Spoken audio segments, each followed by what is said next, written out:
The Young and the Restless spoilers. New Year's Eve was supposed to be a threshold, a thin glowing line between everything that had been endured and everything that could still be repaired. In Genoa City, the countdown carried an almost sacred weight this year, because so many people believe it desperately, stubborn that Noah would finally be reunited with Sienna. That the long spiral of fear, separation, and unanswered phone calls would end with an embrace instead of another wound. They were still new to love, still clinging to it with the intensity of people who had found something fragile and irreplaceable in a world that had already taught them how easily happiness could be stolen.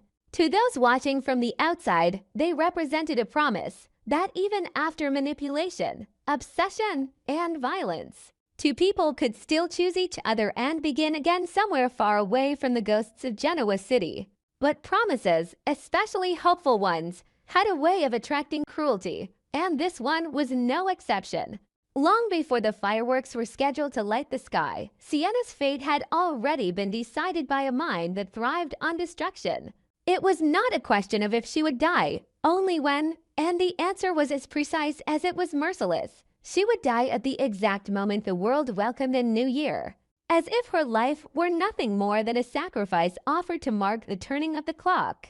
Sienna felt it before she could articulate it, a tightening in her chest that no amount of reassurance could ease. The walls around her seemed to pulse with time itself, every second louder than the last, every tick a reminder that whatever future she and Noah had imagined was being hunted down. When the fear finally broke through her composure, it came violently, in sobs that shook her entire body, in screams of Noah's name that echoed back to her without mercy. She clung to the truth she had been holding inside, the one thing that made the waiting unbearable and the hope even more dangerous. She told him she was pregnant, told him through tears and fractured breaths, as if saying it aloud might anchor her to the world long enough for him to reach her. The child was not a complication in her mind. It was salvation. It was proof that their love had already created something real, something living, something that could not be erased as easily as plans or dreams. She spoke of marriage as if it were already written into their bones, of a new city where no one knew their names, where they could build a life unshadowed by obsession and revenge. In her voice there was still innocence, still the belief that love, once declared loudly enough, could overpower any darkness watching from the corners. That belief was exactly what fed Matt's hatred. Watching Noah and Sienna imagine a future felt to him like being forced to witness a grotesque lie, a mockery of suffering that made his own emptiness unbearable. Their plans disgusted him, not because they were unrealistic, but because they were sincere. He could not stand the way they spoke of happiness as if it were owed to them, as if survival naturally led to joy instead of more pain. To Matt, their love was an insult, a reminder that somewhere along the way he had lost the ability to feel anything except control and rage. The idea that Sienna could carry Noah's child, that she could bind herself to him in ways that extended beyond the present moment, only intensified the venom inside him.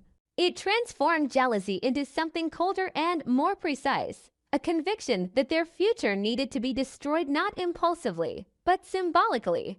Killing Sienna on New Year's Eve was not just an act of violence. It was a message.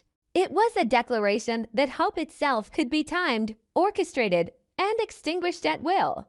As the night crept closer to midnight, Noah was pulled forward by a force he did not fully understand, a mix of dread and determination that refused to let him turn back. Every step felt heavier than the last, as if his body already knew what his mind was still fighting to deny.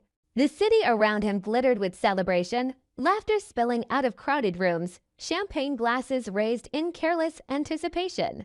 It was unbearable, this contrast between public joy and private terror, between the world preparing to celebrate survival and one man racing toward the moment that would break him forever. Somewhere behind locked doors and measured breaths, Sienna waited, counting down not to a new beginning, but to an ending she could feel closing in.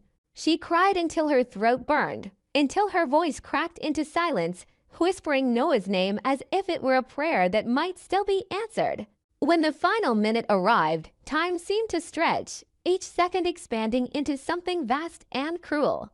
Noah reached her just in time to understand what was happening and far too late to stop it. The realization hit him with a violence that eclipsed every fear he had known before. He was not arriving to save her. He was arriving to witness her death. The truth hollowed him out, leaving him frozen between action and horror, forced to see the future he had imagined dissolve in front of his eyes. As the countdown echoed in 9, 8, Sienna looked at him with a clarity that cut deeper than panic. In that look was love, apology, and an unspoken goodbye, the silent understanding that their child would never be born, that their marriage would never exist outside of words spoken in desperation. She reached for him, not expecting rescue anymore, only wanting to be seen, to be remembered as someone who loved fiercely and hoped recklessly. The final seconds collided with violence, with sound and motion that blurred together as the clock struck midnight. Fireworks exploded across the sky, drowning out screams, masking horror with celebration. In that instant, as the world welcomed a new year, Sienna's life was taken with deliberate cruelty, her body collapsing as if the universe itself had turned its back on her. Noah saw everything. He saw the light leave her eyes, saw her body fall, saw the blood that no amount of joy outside those walls could erase. The sound of celebration became a weapon, each cheer and explosion mocking the devastation unfolding in silence. He did not scream at first. Shock wrapped around him like ice, paralyzing him, forcing him to absorb the truth in fragments too sharp to process all at once. Sienna was gone. Their child was gone. Their future had been murdered at the exact moment everyone else believed in fresh starts. When the noise finally faded into something distant and unreal, Noah was left kneeling beside her, holding a body that no longer responded to his touch. The new year had arrived, but for him, time had stopped completely. There would be no reunion, no escape to another city, no quiet life built on second chances. There would only be memory, guilt, and the image of Sienna calling his name, telling him about the life growing inside her, believing until the very end that love might still win. Somewhere in the darkness, Matt's hatred had achieved its final form, leaving behind not victory, but a ruin that would echo far beyond this single night. And as Genoa City moved forward, unaware or unwilling to look too closely at what it had just lost, Noah remained trapped in the moment everything ended, carrying the unbearable knowledge that hope had not simply failed, it had been executed, precisely on schedule, at midnight. New Year's Eve in Genoa City always had a way of dressing itself up like a promise. The streets glittered with artificial hope. Windows glowed with parties people pretended would erase a year of betrayal. And every television in every bar rehearsed the same ritual, a smiling host reminding the world that midnight was a clean line, that the future could be stepped into like a new room. But this year, the promise tasted like metal. For days, maybe weeks, the city's quiet obsession had narrowed to one fragile point: Noah and Sienna. They were the kind of couple soap operas loved to introduce when everyone else had become too jaded to believe in tenderness new, intense. Almost reckless in the way they looked at each other as if the world was finally quiet when the other one existed. People wanted their reunion not because it was realistic, but because it was necessary. Because it would prove that something could still be repaired in a place where every family carried a legacy of scars. Every rumor, every half-leak, every whispered update fed the same narrative. Noah was going to get her back. The year would end with them together. The countdown would reach 0, and instead of a tragedy, there would be a rescue. But beneath that hope was a darker truth that none of the celebratory lights could hide. Sienna had been marked. Everyone who knew the details could feel its grim certainty that her story had been written with a period, not an open door. The question wasn't whether she would die. It was when the writers would choose the cruelest possible moment to do it. And the cruelest moment was obvious to anyone who understood how cold-blooded a dramatic climax could be. Midnight. The exact second the city erupted in cheers. The exact second the world turned its face toward new beginnings. A death timed to celebration was not just murder. It was theater. It was punishment. It was a message that happiness was a lie you got to hold for a moment before someone ripped it away. Sienna understood that before anyone dared say it aloud. She felt the clock inside her body, a pressure behind her ribs like the air itself had turned hostile. In the place where Matt kept her hidden, controlled, framed like an object in a collector's nightmare, time became a weapon. Every sound was a reminder. Every pause felt staged. The cruelty wasn't only in what might happen. It was in how long she was forced to wait for it. She cried until tears were no longer water but heat, until her throat was raw, until her own name felt distant and unreal, and the only thing she could still reach for was Noah. She didn't simply miss him. She clung to him like a lifeline, like a piece of reality that couldn't be rewritten if she kept speaking it. She screamed his name as if she could carve it into the walls, as if the air between them could be split open by force alone. And then the truth she had guarded, the secret that was supposed to be the start of their new chapter, burst out of her in desperation. She was pregnant. The words didn't come out gently. They came out like a confession, like a plea, like an attempt to anchor the universe. A child. A future.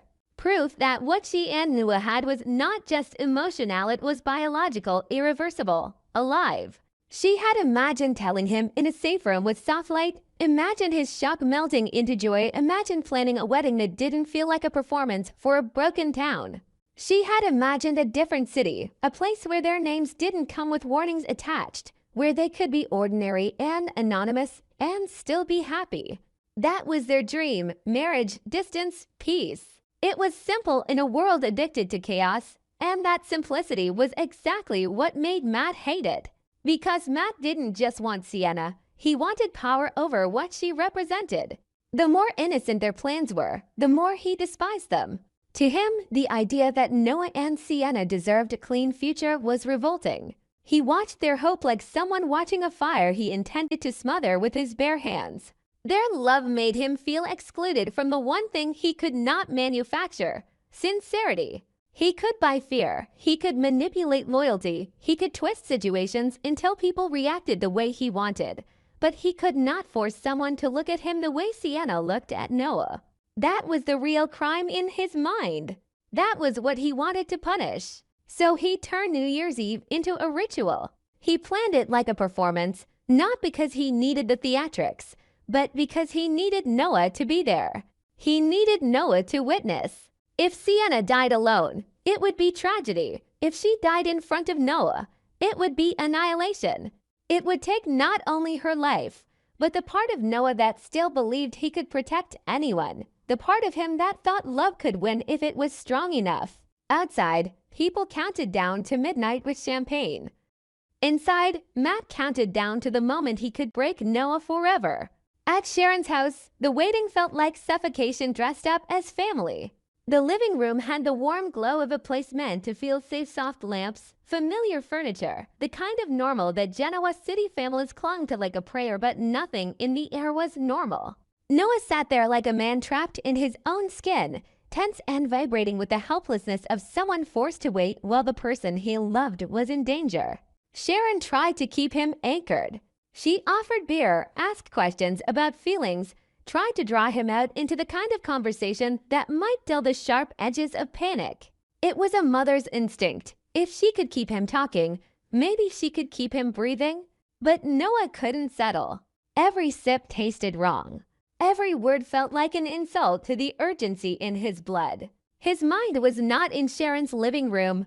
It was with Sienna, imagining her cold, imagining her afraid. Imagining her hands on her stomach as she tried to protect a life she hadn't even had time to celebrate. The baby changed everything in Noah's mind. It turned fear into fury, urgency into something feral. It was no longer just about love, it was about legacy, about responsibility, about the brutal reality that someone else's madness had invaded their most private future. When Nick came back with up to test, carefully worded, controlled, measured the way people speak when they're trying not to ignite a bomb, Noah heard only one thing: Matt was still dictating terms. Matt was still playing. Matt was still confident enough to treat a human life like a bargaining chip. Nick's negotiation, the $1 million offer, the attempts to lure Matt into thinking there was an escape route, all of it was a tightrope over a pit. Nick was trying to keep the situation from turning into a bloodbath, because Nick understood how easily one wrong move could turn a hostage crisis into a funeral. But Noah didn't hear strategy. He heard delay. And delay felt like betrayal when the clock was racing toward midnight. The difference between a father and a son in that moment was not love, it was patience, and Noah had none. He wanted to move, to hunt, to smash through the rules of negotiation and drag Sienna back with his own hands. Sharon could see the breaking point in him. Nick could see it too. The room wasn't just a waiting room for news. It was a pressure chamber for Noah's identity. If he stayed, he risked losing her. If he went, he risked making everything worse. And then, like a cruel reminder that Genoa City never allowed suspense to stay contained, the news shifted. A fragment of information slipped through, something about where Matt might be, something about a meeting point, something about conditions tightening as midnight approached. Noah stood up with a certainty that felt like surrender to fate. He wasn't deciding anymore. He was being pulled. Sharon tried to stop him. Nick tried to redirect him. But Noah was already beyond persuasion. His body moved as if his mind had been replaced by a single instinct: get to her. The city outside was dressed in celebration, but to Noah it looked like a battlefield disguised as a party. Every flashing sign a taunt. Every group laughing on the sidewalk an insult to the terror he was carrying. He drove through streets lit by fireworks tests and early cheers, and the closer it got to midnight, the more the world seemed to split into two realities, the one where people believed in fresh starts, and the one where Noah was racing toward the end of everything he had dared to imagine. Sienna's world narrowed as the countdown approached. Matt didn't need to shout to terrify her. He didn't need theatrics. The theatrics were in the timing. He watched the seconds with a calmness that made her skin crawl, as if he were not preparing to commit a horror, but to complete a task. Sienna's terror wasn't just for herself anymore. It was for the child she carried, the child she had only just named in her mind, the child she had imagined wrapped in Noah's arms. She pressed a hand to her stomach like she could hold the baby in place through sheer will. She tried to breathe carefully, tried to stay conscious, tried to keep her mind from splintering, because she knew that panic could steal her strength faster than any physical wound. She listened for no, like people listen for rescue in disasters, turning every distant sound into a possibility. When she finally heard movement, footsteps, a door, a shift in the air, her heart slammed against her ribs so hard she thought it might break. And then Noah was there, not as a dream, but as a presence, real enough to make her sob again, real enough to make the room feel less like a coffin. The relief was so intense it almost made her collapse. For one heartbeat, she believed the story everyone wanted, the rescue that arrives in time. Noah's face when he saw her was a kind of agony sharpened into determination. He moved toward her like he'd been traveling through fire to reach this moment. But the room was not theirs. Matt was there too, because Matt had planned it that way. He didn't just want Noah to find Sienna. He wanted Noah to find her under his control, to understand that even the reunion was granted by Matt's choice. The air thickened with inevitability. Noah's instinct was to shield Sienna, to put his body between her and danger. But danger in that room wasn't a sudden strike, it was a premeditated ending. As the last minute began, everything slowed and sharpened at the same time. Outside, the city began its final countdown. Inside, Sienna's breathing became a desperate rhythm. Her eyes locked on Noah with a mixture of love and terror so raw it looked like something sacred. She tried to communicate everything in that look. The baby, the future, the apology for dragging him into this nightmare, the fierce gratitude that he came.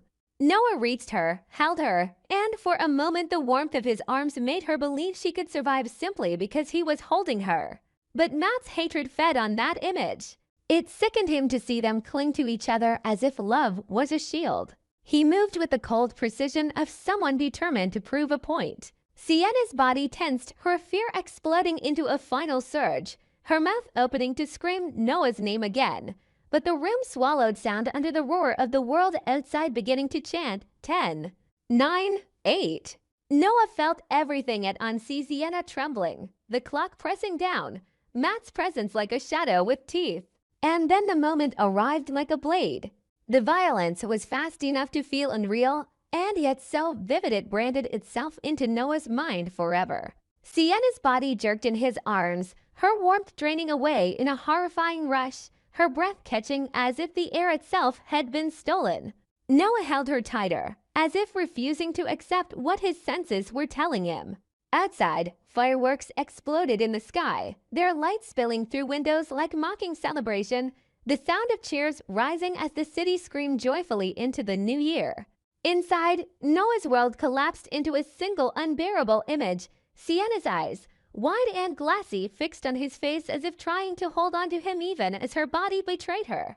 Blood too much, too dark spread where it shouldn't exist. And the contrast between the glittering lights outside and the horror inside was so grotesque it made the scene feel like a nightmare written by someone who hated hope. Noah's sound when he realized what was happening did not resemble ordinary grief. It was primal, a broken cry that seemed to come from somewhere deeper than language, a noise that ripped through him and out into the air, loud enough that it felt like it could tear the sky. He cradled Sienna as her body went heavy, as her skin cooled too quickly, as her life slipped away in the exact second the world celebrated. She was pregnant. She was supposed to become his wife. She was supposed to leave this town and never look back. And now she was in his arms like an accusation, a cold truth that the universe did not care about plans. For a moment, it looked like the story had reached its cruelest endpoint. Sienna dead, Noah shattered, Matt satisfied in the ugliest way imaginable. But Genoa City never let tragedy rest. It always demanded a second twist, another layer of suffering, another choice that turned victims into suspects and survivors into monsters. Because Noah didn't just grieve. Noah snapped.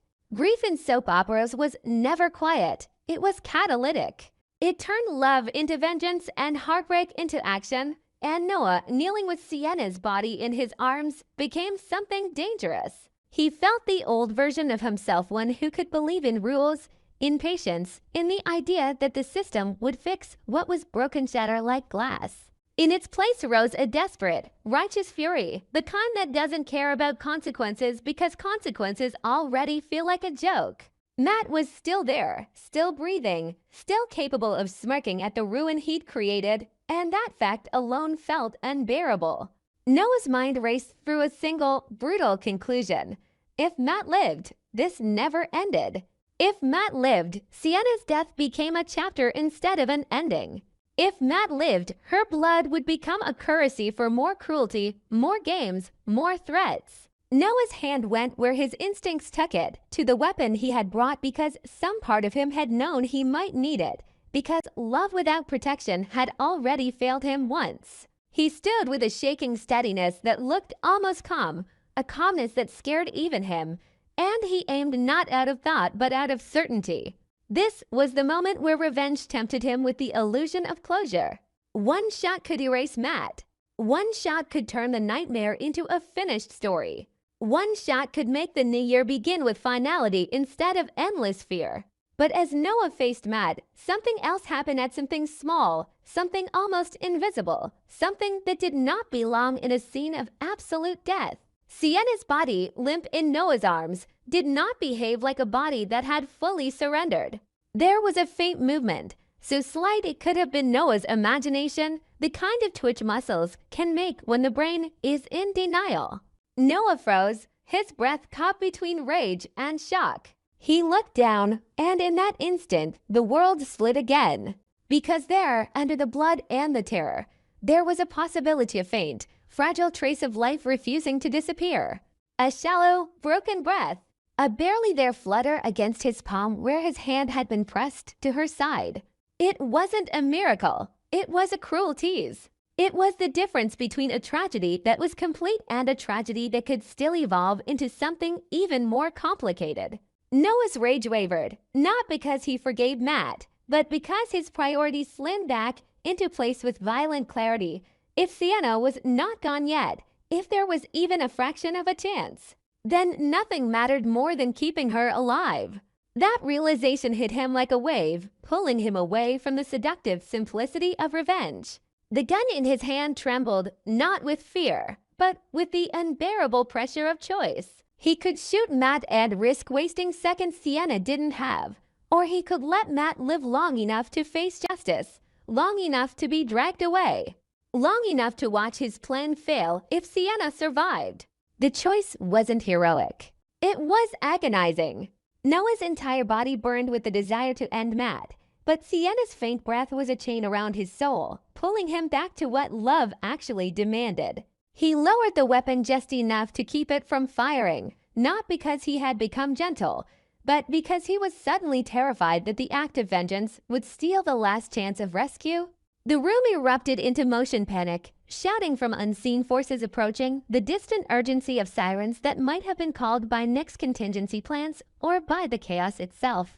Matt's expression shifted, not into remorse, but into something more volatile, the fury of a man watching his perfect ending slip. He lunged, he moved, he tried to reclaim control of a scene he had orchestrated, and that movement snapped Noah's restraint like a thread. Noah fired not as an execution, but as a reflection shot cutting through the air, a violent punctuation. Whether it struck Matt cleanly, whether it wounded him, whether it merely shattered the illusion that Matt was untouchable, the moment cracked open the night. The sound of the gunshot merged with fireworks outside, a sickening harmony of celebration and violence. Sienna's body sagged again, her breath fragile, her life balanced on the edge of a blade. Noah gathered her up as if he could will warmth back into her skin, as if his arms could replace the blood she was losing, as if his grief could become medicine. He screamed for help without words, his voice raw, his face wet, his body shaking under the weight of love turned into war. If this was the writer's intentione, New Year's Eve drenched in cold blood, they had achieved it. But the true cruelty was not merely that Sienna had been attacked at midnight. It was that they had forced Noah into the kind of choice that never ends cleanly, vengeance or salvation, punishment or mercy. A shot that could end a villain, or seconds that could save a woman and her unborn child. And in the aftermath, nothing looked like an ending. It looked like the start of a new nightmare. Even if Sienna survived, Noah would never be the same. Even if Matt died, the damage would not disappear. A baby, if it lived, would grow up with the shadow of this night stamped into its origin story. And Genoa City, with all its champagne and glitter, would wake up on January 1st believing it had celebrated a fresh beginning, while Noah would be standing in a room that smelled like blood, holding the fragile line between life and death in his trembling hands, realizing that some New Years do not begin with hope at all, but with a scream that keeps echoing long after the fireworks fade.